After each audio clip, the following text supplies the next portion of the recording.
제4주제 발표를 이은자 세무사님께서 간이과세자의 수익연서 발급과 관련된 문제점 및 개선 방안입니다.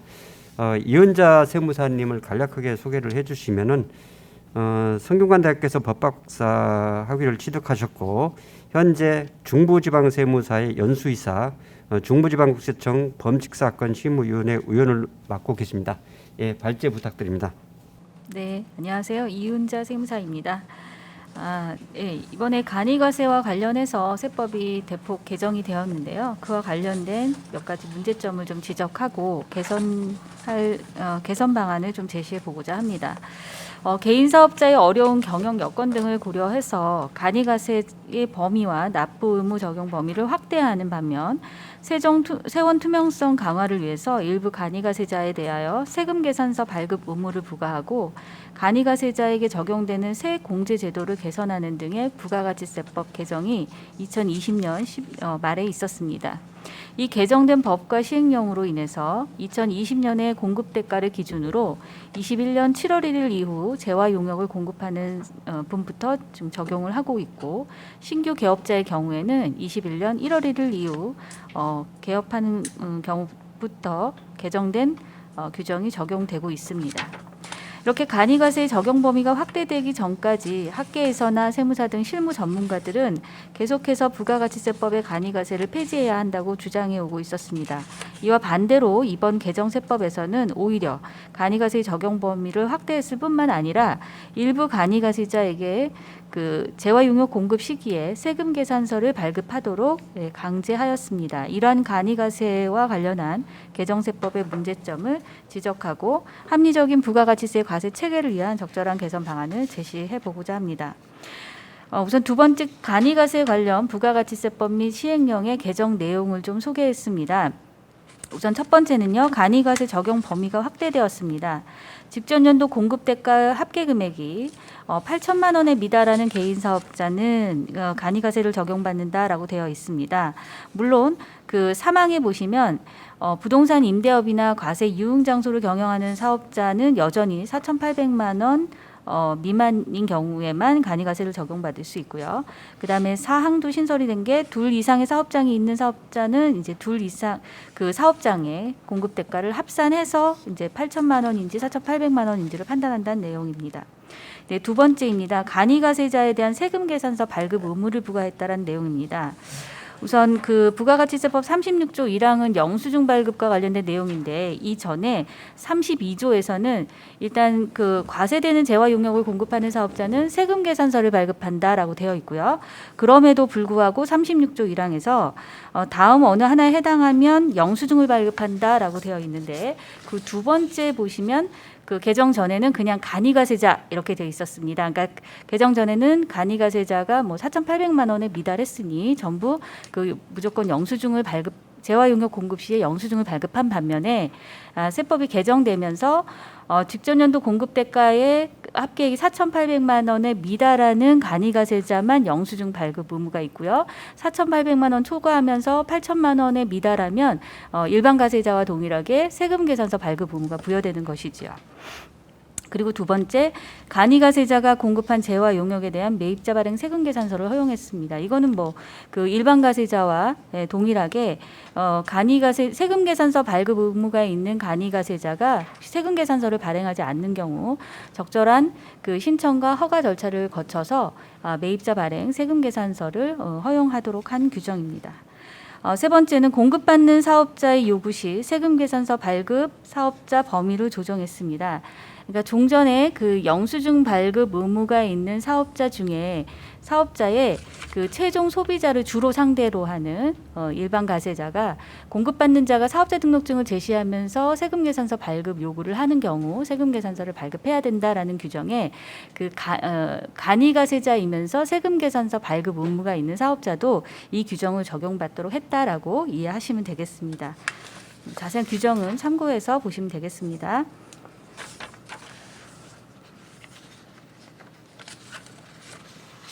네, 그리고 63페이지 가시면 간이가세자의 세금계산서 등 수치 세액공제 산정 방식의 변경입니다. 간이가세자가 다른 사업자로부터 세금계산서 등을 발급받아서 매입처별 세금계산서 합계표 또는 신용카드 수령 명세서를 제출하는 경우에는 다음과 같이 계산한 금액을 납부세액에서 공제한다 돼 있는데 개정 전에는 그 매입세액의 부가율, 업종별 부가율만큼을 공제해준 반면 이번에 개정된 세법에서는 업종별 부가가치와 상관없이 해당 과세기간에 세금계산서 등을 발급받은 재화 용역의 공급 대가의 0.5%를 곱한 금액을 공제해주고 있습니다.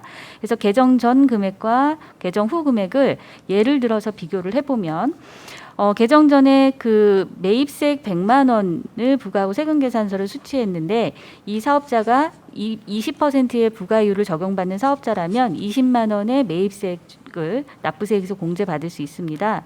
그런데 개정 후의 세법에서는 부가율에 상관없이 세금계산서를 발급받은 재화용역의 공급 대가 즉 1,100만 원의 0.5% 5만 5천 원만 이제 공제를 받게 되는 그런 상황입니다.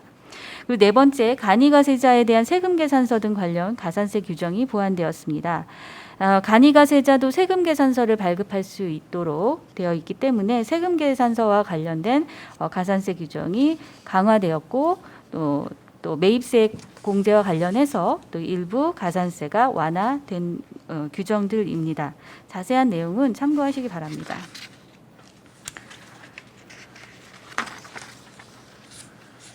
다만 65페이지 가로 4번에 보면 세금계산서 미수치 가산세가 신설된 내용입니다.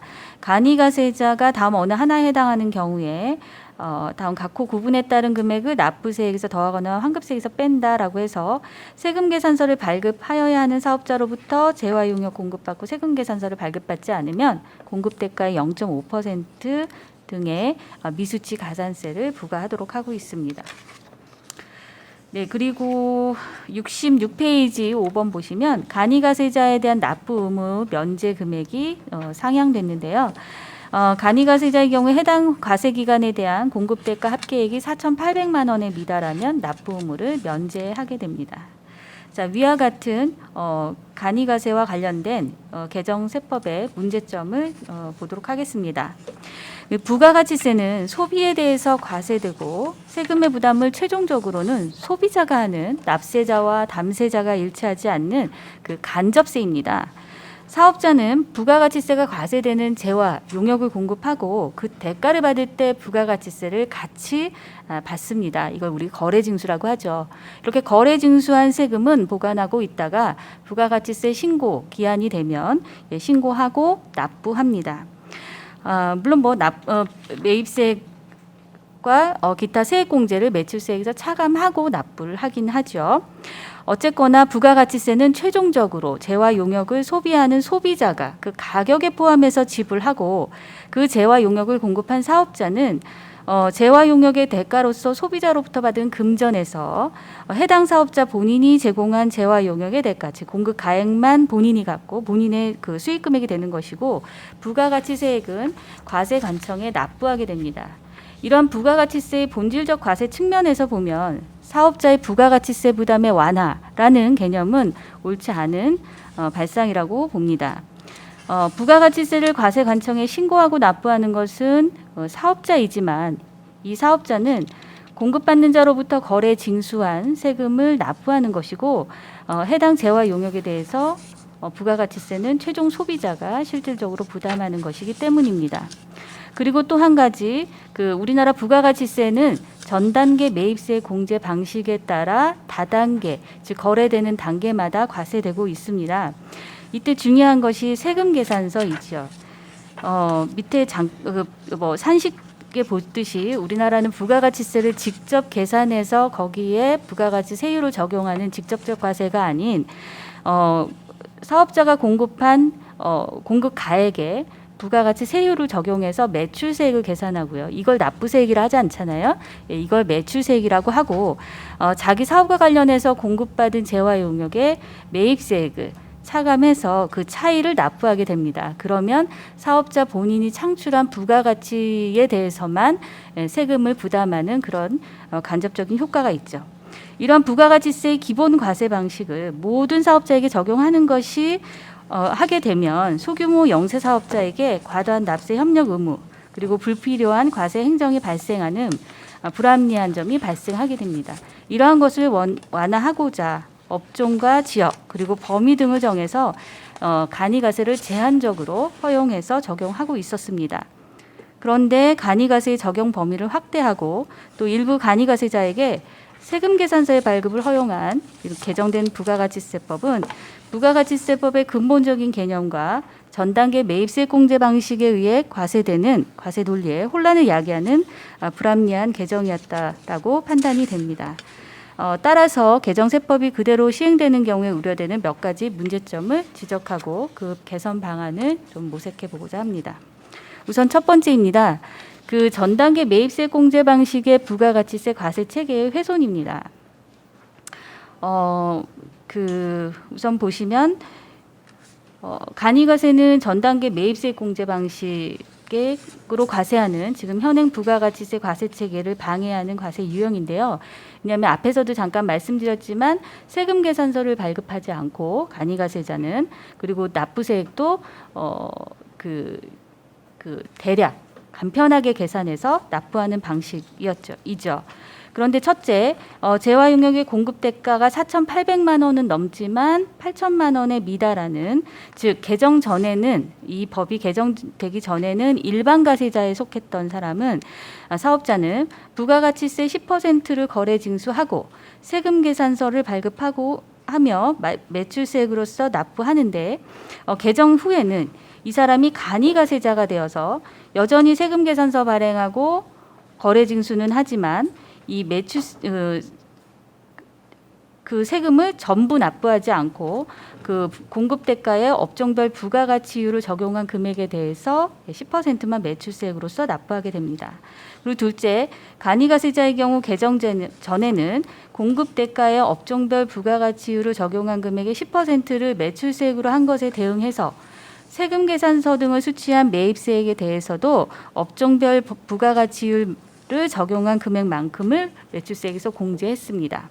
그런데 개정 후에 매출세액의 계산은 종전과 동일하게 하는데 매입세액은 업종별 부가가치율에 상관없이 모든 간이가세자에게 공급대가의 0.5%만 매입세액으로서 공제를 허용하고 있습니다.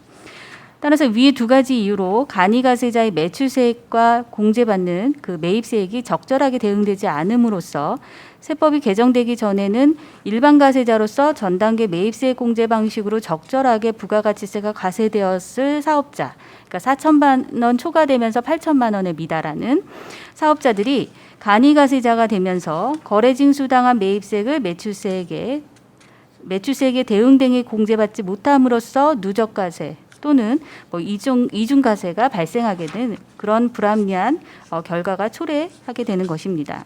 또 이것은 공급받는 자에게 세금 계산서를 발급받지 않으려는 동기를 유발하게 되어서 과세관청이 의도한 세금 계산서 수취에 따른 과세표준 양성화에 오히려 반대의 결과가 나타날 우려도 있습니다.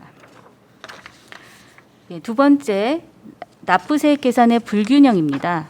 간이가세자 중에서 4,800만 원은 초과하지만 8천만 원에 미달하는 사업자의 경우에 간이가세는 적용받지만 공급하는 재화 용역에 대해서 세금 계산서를 발행해야 되는 사업자가 있습니다. 이 경우 공급자가 일반 가세자일 때와 공급받는 자가 일반 가세자일 때와 간이가세자일 경우에 각각 공제받는 세금이 일치하지 않게 되는데요. 우선 그 간이가세자가 그 공급자일 때 본인의 매출세액은 부가가치율이 몇 %짜를 적용받는 사업자인지에 따라서 매출세액이 달라지죠. 그다음에 공급받는 자, 이 간이가세자로부터 재화용역을 공급받는 사업자가 일반 가세자일 경우에는 세금계산서를 발급받아서 매입세액을 전액 공제받지만 간이가세자일 경우에는 본인의 부가율에 상관없이 공급 대가의 0.5%만 매입세액으로서 공제를 받습니다. 네. 그래서 여기 위 사례에서 보듯이 공급 대가가 5,500만 원일 때 공급받는 자가 일반 가세자에 해당하면 매입세액 500만 원을 전액 공제받지만 간이가세자 반면에 공급자인 간이가세자는 해당 사업자가 영위하는 사업의 업종별 부가가치율에 따라 매출세액을 82만 5천 원에서 많게는 220만 원까지 납부합니다. 과세관청 입장에서 보면 징수하는 세금과 공제 또는 환급하는 세금의 차이가 최소 280만 원에서 최대 417만 5천 원까지 발생하게 됩니다. 이것이 바로 고스란히 국고 손실에 해당하는 것이고요. 이렇게 손실된 조세 채권은 소규모 사업자에게 직접적으로 조세 지원을 해주는 것과 동일한 결과가 되는 것입니다. 부가가치세는 거래 단계마다 과세 거래 단계마다 과세되는 다단계 거래세이고요. 납세자가 담세자와 일치하지 않는 간접세이고 소비에 과세되는 물세입니다. 소득에 대해 과세되는 직접세이며 인세인 소득세와는 달리 그 납세자의 개인적인 사정이 고려될 여지가 없는 세금입니다. 그럼에도 불구하고 부가가치세 납세자인 소규모 사업자의 부가가치세 부담을 완화하는 혜택을 주면서 과세 표준은 양성화를 하고자 하는 이 취지를 살려서 간이과세 범위를 적용 범위는 넓히되 일정 규모 이내의 사업자에게는 세금 계산서를 발급하도록 하는 이번 부가가치세법의 개정은 위와 같은 불합리한 결과를 초래하고 있습니다. 소규모 영세 사업자의 조세 부담을 완화한다라는 취지가 부가가치세의 근본적 과세 논리와 과세 체계의 왜곡을 정당화할 수 있는지 의문으로 남는 지점입니다. 네, 세 번째입니다. 간이과세자 판단의 복잡성입니다. 어떤 사업자가 간이과세를 적용받게 되느냐, 간이과세를 적용받지 않게 되느냐는 그 직전 1영년의 공급 대가의 합계 금액을 가지고 판단을 하고 그런데 이익이 이익이 내지는 1년치의 부가가치세 그 공급 대가의 합계액이 판단되는 것이 그 다음에 1월 25일 부가세 신고가 되고 나서이거든요. 따라서 다음에 7월 1일부터 간이과세 내지는 일반 과세를 적용받게 됩니다. 이렇게 간이과세자 기준 금액이 개정되기 전에는 종전에는 또 4,800만 원에만 미달하느냐 아니냐만 판단했으면 됐는데 이제는 4,800이냐 4,800은 넘지만 8천만 원 이하이냐 그다음에 8천만 원 초과하느냐 이렇게 세 부류로 나눠야 하죠. 그리고 그럴 때 이렇게 매출액이 기준금액 근처에서 미세하게 변동하는 경우 매번 일정하지 않잖아요. 그러니까 뭐 그 큰 경기 변동하고 상관없이 이 기준금액을 기준으로 그 언저리에서 미세하게 변동하는 경우에는 어떤 경우에는 예를 들어서 4,700만 원이 되면 간이과세자가 됐다가 또 5,200만 원이 되면 간이과세자이기는 한데 세금계산서 발급 의무가 있다가 이렇게 왔다 갔다 하는 경우가 있을 수 있거든요. 이제 이런 경우에 납세자는 혼란스러울 수밖에 없습니다. 물론 과세관청에서는 이번에 세법 개정을 하면서도 뭐 안내를 했듯이 과세 유형이 전환되면 간이과세 사업자 등록증을 발급하면서 세금계산서 발급에 대해 주의사항을 안내하기 때문에 혼란을 줄일 수 있을 것이다라고 예상은 하고 있지만요. 실제로는 얼마나 많은 사업자들이 세법에 나오는 각종 어려운 용어나 개념 이런 규정들을 이해하고 사업을 하는지 우리 실무자들이나 직원들은 잘 알고 있습니다. 그렇기 때문에 그런 혼란에 대해서 저희가 우려를 하지 않을 수 없는 것이지요. 그리고 네 번째, 간이과세자의 세금계산서 발급과 관련된 문제점입니다. 직전 연도 사업장별 재화 용역의 공급가액의 합계액이 3억 원, 2022년 7월 1일 이후부터는 2억 원에 미달하는 개인 사업자는 전자세금계산서 발급이 강제되지 않습니다. 그렇다면 4,800만 원 이상 8천만 원에 미달하는 공급 대가에 해당하는 그 간이가세자는 전자세금 계산서 발급 의무가 강제되지 않습니다. 그러니까 즉 이들은 종이세금 계산서를 발급해도 아무런 문제가 없게 되는 것이죠. 이제 이렇게 되면 그 전자세금 계산서를 발행하면 이제 홈택스에서 이 사람이 간이가세자인지 일반가세자인지 뭐 이런 게 확인이 될 텐데, 종이세금 계산서로 발급하게 되면 그 상대방, 거래 상대방의 경우 이 사람이 뭐 간이가세자라는 말은 들었는데 세금 계산서를 왜 발행해 주지라고 할 수도 있고요. 아니면 사실 일반적으로 일반인들이 사업자 등록번호만 보고 이 사람이 간이가세자인지 일반가세자인지 판단하기가 쉽지 않습니다. 따라서 종이세금 계산서를 발행하는 경우에 공급받는 자가 세금 계산서를 발급받을 때마다 또는 부가세 신고를 할 때마다 이 그 공급자의 이 그 신분을 내지는 지위를 확인하기가 쉽지 않다라는 내용입니다. 네. 그리고 또 그 공급받는 사업자의 입장에서 간이가세자로부터 매입하는 경우에 세금 계산서뿐만이 아니라 신용카드를 사용한 경우에도 신용카드 매입세 공제가 적용이 가능하거든요. 그런데 이제 종전의 규정은 간이가세자는 무조건 세금 계산서를 발행할 수 없었기 때문에 간이가세자에게 신용카드로 결제해도 매입세 공제를 받을 수 없었거든요. 그런데 이제 개정된 법에 따르면 간이가세자임에도 불구하고 세금 계산서를 발급할 수 있는 사업자에게 신용카드로 결제한 경우에 사용한 경우에 매입세 공제를 받을 수 있거든요. 예, 이런 경우 그러니까 결국은 간이가세를 적용받는 사업자뿐만이 아니라 간이가세자와 거래를 할 수 있는 잠재적인 일반 사업자에게도 마찬가지 이 개정된 이 내용이 홍보가 되고 알려져야 하는데, 얼마나 많이 지금 이미 시행은 되고 진행은 되고 있는데 얼마나 많은 사업자들이 그 내용을 알고 있는지 좀 우려가 되는 내용입니다. 몇 가지 문제점을 지적했고요. 개선 방안입니다. 부가가치세는 납세자와 담세자가 일치하지 않는 간접세입니다. 제가 누누이 강조하고 있습니다. 그리고 그 실질적인 세금의 부담은 소비자가 하는 것입니다. 사업자가 하는 것이 아니고요. 따라서 경제 상황의 악화로 경영에 곤란을 겪는다는 이유로 사업자의 부가가치세 부담을 경감하여야 한다는 발상은 부가가치세 과세 논리상 바람직하지 않습니다. 그리고 우리나라의 부가가치세는 재화용역 거래 단계마다 과세되는 다단계 거래세이지만 누적 과세 없이 각 거래 단계에 사업자가 창출한 부가가치세에 대해서 과세하도록 설계된 전단계 매입세 공제 방식으로 과세를 하고 있습니다. 이 전단계 매입세 공제 방식의 핵심은 거래 징수와 세금 계산서입니다. 일반 가세자가 공급받은 재화 용역에 대해서 간이가세자로부터 발급받은 세금 계산서로 매입세액을 전액 공제받는 반면에 공급자인 간이가세자는 업종별 부가가치율에 해당하는 세액만 납부를 하게 됩니다.